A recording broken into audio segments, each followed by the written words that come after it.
Scalping will be very, very hard, or even just trading in general, if you do not implement these characteristics and traits that I'm going to explain in this video. I'm going to show you some trading examples on how to use the tape, how to relate it to the candlestick charts, and how to formulate a solid trading plan based off of the information the market is giving you to scalp successfully. And then we're gonna get into some key psychology points that's gonna tie it all together. Now, a while back on my Instagram, I made a post about the best traits or characteristics that every successful trader I know does implement and does show. And we're gonna basically make this the core of this video about being adaptive, being creative, being productive with our time, being progressive, always looking to get better on the charts. But before we explain all of this, I definitely recommend you all to follow me on my Instagram at Ameritrade. There will be a link in the description below. It's a really good resource. I post daily trading recaps and just trading tips and tricks that I guarantee you're not going to find anywhere else.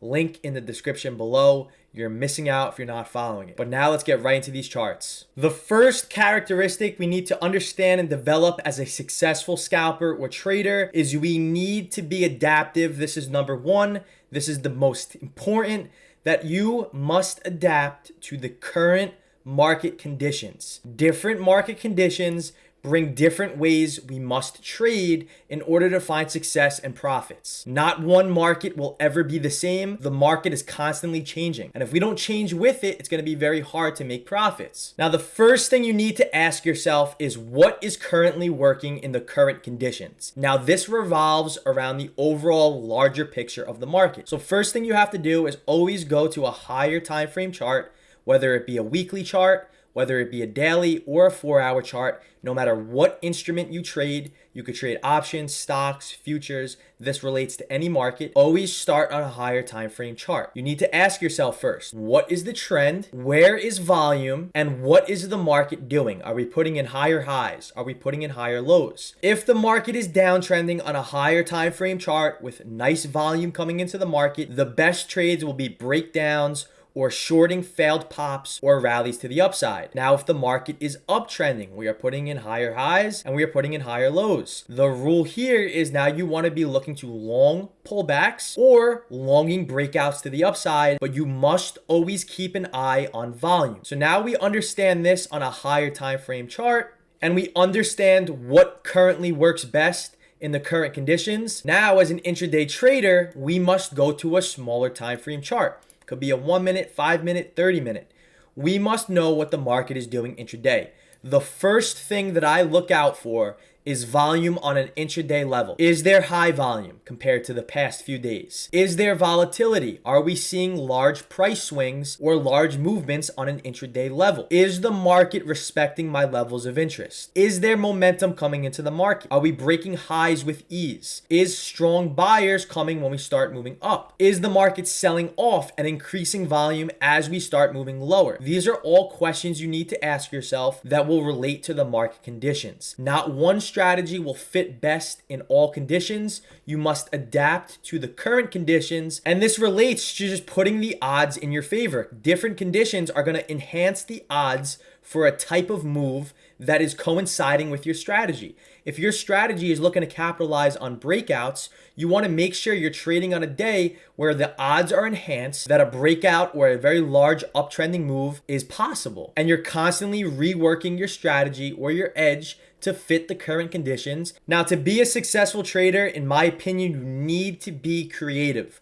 A lot of people lack imagination and a lot of people lack creativity. The successful traders that I know are very, very creative, and they make something out of nothing. The way I look at it is you need to detect opportunities when nobody sees an opportunity. Or another way to look at it is you need to spot the non-obvious before it becomes obvious. Because if it becomes obvious, then everybody's going to be hopping on the same train. You want to get on the train when no one's on it. That's going to take you to a destination that not many people are there. That's when you're going to make the most amount of money, and you're going to take the best, high quality, and easiest setups. Now, how do you do this? You need to develop market context and get creative. The way I look at the market is it's an auction. It's a storyteller, and the auction is dynamic. We must understand and read the auction to have success. The only way we can read the auction and understand the clues is if we put the puzzle pieces together. The market's a storyteller, and our objective as traders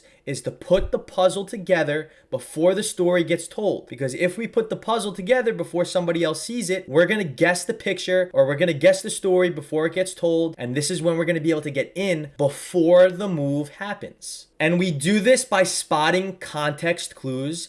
Just like a kindergartner, your teacher says use context to understand what this word means. In the market, it's use context to understand what's going on behind the scenes. Now, what you're going to see on my charts here is Bookmap, and this is going to show the market's auction via order flow. Now, I want you to keep a close eye to is this 4040 level here. What we're going to see is the market begins to sell off, and very aggressive market sell orders come in at 4040, yet the market cannot break below this level.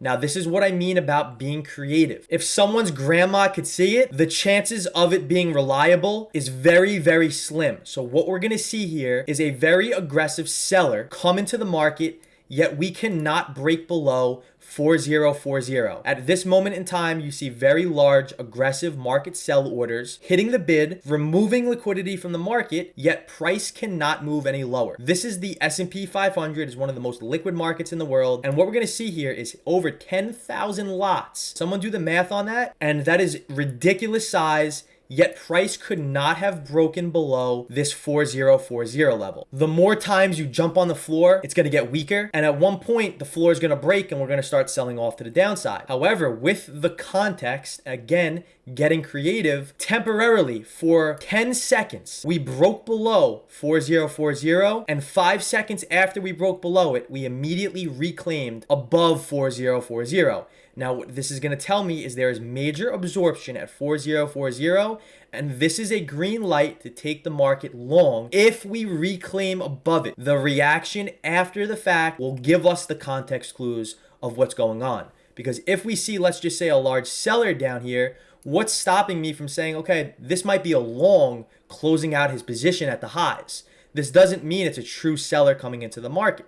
All we know is there's over 10,000 lots that hit the bid. Now, what we're going to see here is if I fast forward this, and you could have been able to capitalize on a 15-point little scalp to the upside, understanding that there was an absorption here, a possible buyer coming into the market. We reclaimed above this, and that is getting creative with the market. But what's very interesting here is the market did not agree with the market moving higher, and we sold off and actually closed below this 4040 level. And going into the end of the day, about 15 minutes prior to the close, it actually acted as resistance. Now, with this in mind, and again, getting creative, now this made me believe that there might be a true seller coming into the market. Since we closed below it, it acted as resistance. Now this becomes a very important area that it's safe to say sellers might be in the market. Again, this is getting creative. It's putting the pieces together, coming up with a plan, and putting risk on the table. Did I know my analysis was correct? Absolutely not. But if I have a plan and I manage my risk, it's the only thing I could do. Now, with this in mind, the pre-market plan, I post these every single day in the Discord. The following day was very, very simple. We found sellers at 4040. This also formulated supply. And that was also another reason why I knew this was sellers, because supply zone formed from that little area that I said I could not be bullish below this level.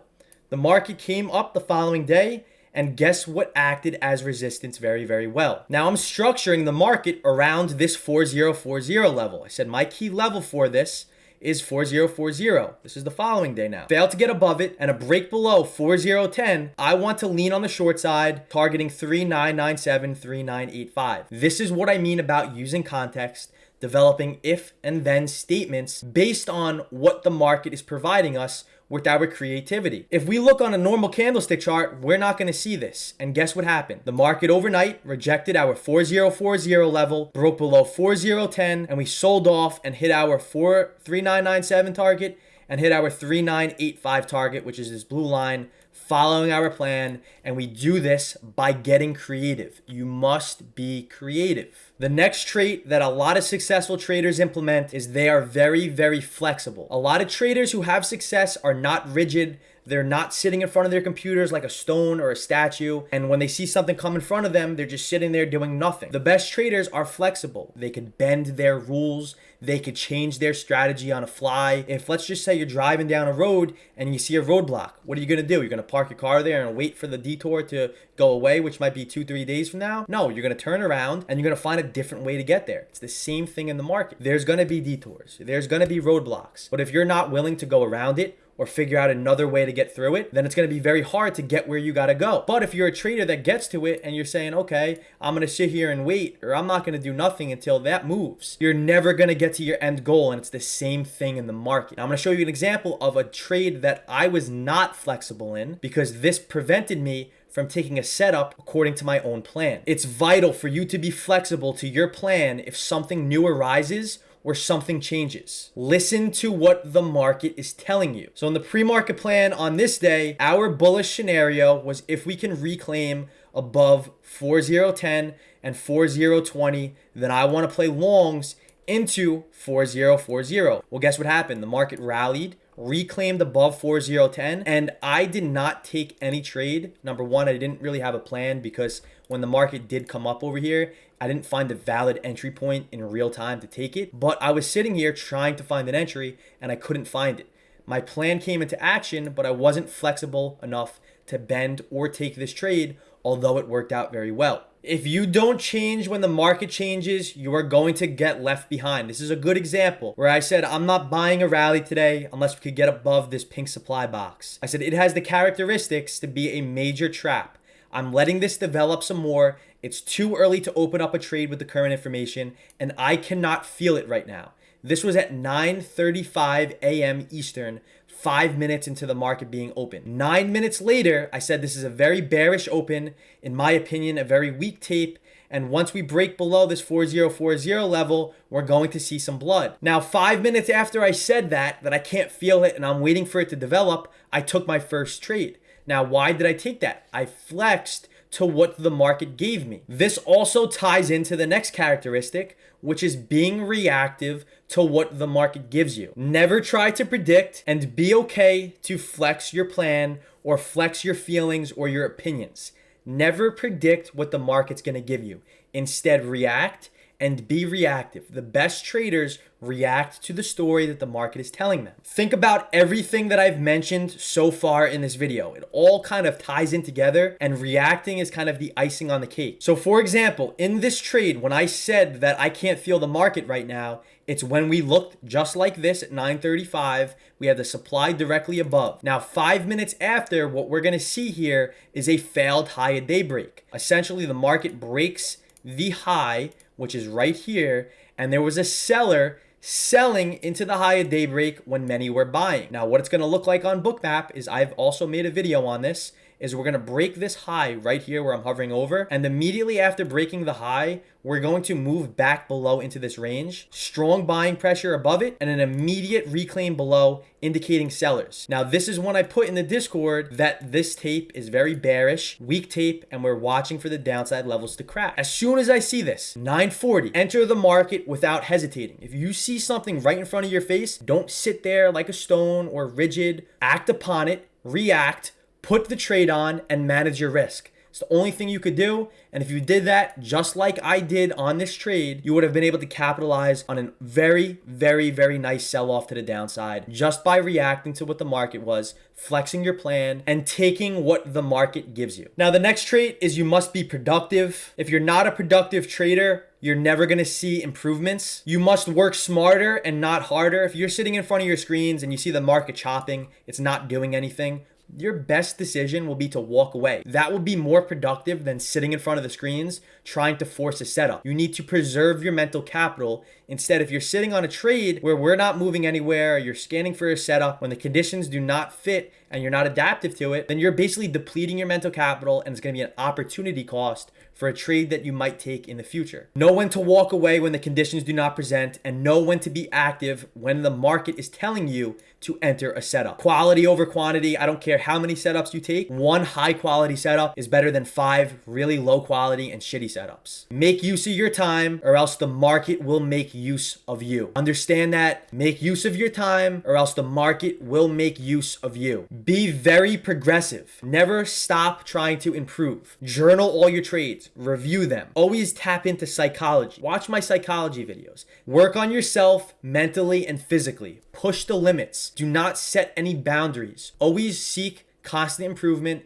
and always one-upping yourself. Maintain focus, patience, energy, discipline, and be relentless. Accept risk, embrace the risk, and also accept the unknown. No one knows what's going to happen next. There's a very huge uncertainty factor in the market, but the most growth will come from when you are uncomfortable. Be comfortable being uncomfortable. Focus on the journey and watch where it will take you. So I'm going to end the video on that note. If it helped, I would appreciate a like. Comment if you have any questions, if you agree, if you disagree, and definitely check out the links in the description below. I offer a very in-depth and educational course that goes over majority of these points in detail, along with tons of other video lessons, and I continuously add value to both the course and the Discord, which is included for Trade course members. I will be changing the whole structure and the price of the program, and definitely take advantage of it. Link in the description below. Peace out.